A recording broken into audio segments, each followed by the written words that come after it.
Fishing in general has been something I've always been really passionate about, right back to when I was probably 6 years old when I first started fishing, and then as I became a bit more serious with it, joining Thornbury Angling Club, then on to Bristol Angling Centre match team, Bathampton, so it's been something that has always been part of my life. So for me to finally be involved in running my own fishery is something that is an amazing opportunity, which I am going to put everything I possibly can into. I mean, you've only got to look at the lake to see what a fantastic spot it is, something that's really quite close to Bristol. You've got all the lovely mature trees around the outside of it, and yeah, I'm really looking forward to seeing what comes out today in the netting. Right, well, I'm going to catch up with you in a bit. I'm going to go pop the kettle on in the caravan. Something that's a bit of a pain, but for the long-term gain, it's where I'm living for now. Over in the corner over there, I'm going to go pop the kettle on and wait for Andrew Ellis to arrive. Alright. A bit chilly, now it's getting colder, but the kettle still works, so that's the main thing. We've got power and plenty of cups of tea.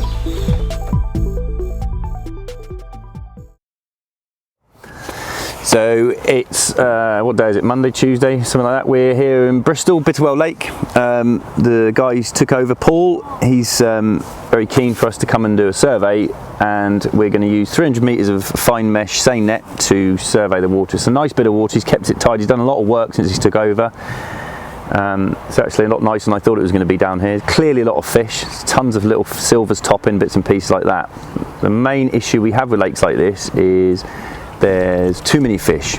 People tend to have an idea in their head, if they come fishing and they don't catch fish, certainly if they don't catch the fish they want, they think there's not enough just because they haven't caught them, which 9 times out of 10 isn't the case, and I'm sure that's what we're going to find today.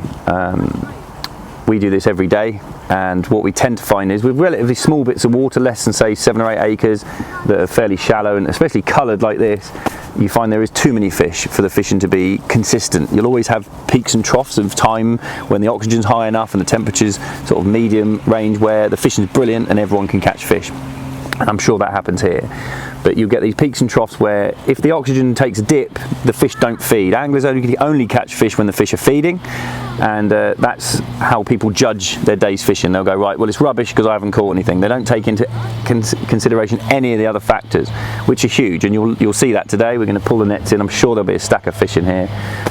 So it's basically a case of carrying out a survey. We've got loads of kit. We'll pull the nets in, we'll have a good sort out, grade the fish, have a good look what's going on, and that's the only way you can hand on heart learn about current factual information about any body of water. You have to do this. There's no good just standing on the bank and guessing, or having a meeting and looking at each other and saying, well, this, that and the other. You have to get in the water, you have to do this work, and by doing this we can assess the fish population, the water quality, siltation, bank maintenance, everything that needs to be done. We can do that in a day, and then obviously we'll write to Paul and give him some recommendations for the future. So the boys are putting the nets on, we'll crack on and see what we catch.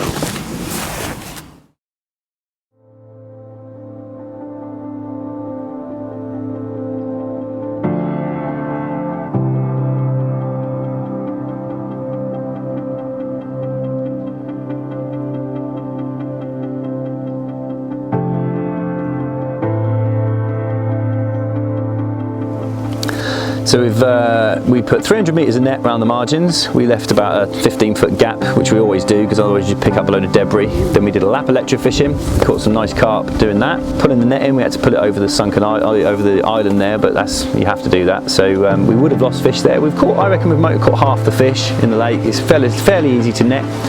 But that's all we need to do today. We're here to fact find, really. We've caught a real good sample of fish. There's lots and lots of small, juvenile, stunted actually, roach.